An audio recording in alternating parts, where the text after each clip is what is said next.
तो देखिए आज हम इस क्वेश्चन को करेंगे और इस क्वेश्चन को करने के लिए देखिए हमें इसमें जो पूछा गया है वो उभयनिष्ठ गुणनखंड पूछा गया है। जब भी ऐसा क्वेश्चन आ जाए तो उसको किस प्रकार से करेंगे, ठीक है।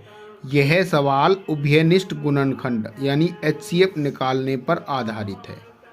यदि हमारे पास दो समीकरणों में, यानी कि यहाँ पर ये एक समीकरण है, ये दूसरी समीकरण है, ठीक है, a की पावर n प्लस में b की पावर n, यानी कि यहाँ पर देखिए a जो है 127 है, b 97 है और ये इसकी पावर्स हैं, यानी कि ये n की वैल्यूज हैं, और a की पावर m प्लस में b की पावर m, ये यहाँ पर दूसरी समीकरण है। यहाँ पर तो यहाँ पर a 127 है, b 97 है और ये m की वैल्यू 97 है।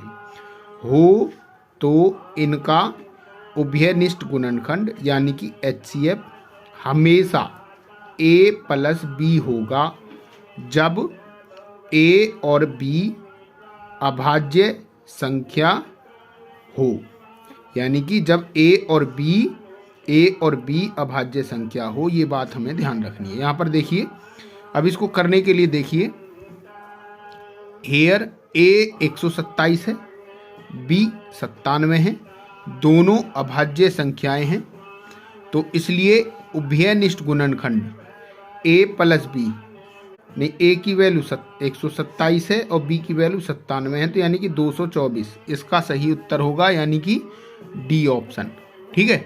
तो ये हमें ध्यान रखना है। इसके लिए हमने कुछ एग्जाम्पल्स और लिए हैं, तो ऐसे ही कुछ और क्वेश्चन हैं। ये देखिए ऐसा ही ये क्वेश्चन है। यहाँ पर उभयनिष्ठ गुणनखंड a प्लस b होगा, यानी कि a 13 है, यहाँ पर 7 b है, यानी कि a की वैल्यू 13 है, b की वैल्यू 7, तो ये 20 इसका आंसर हो जाएगा।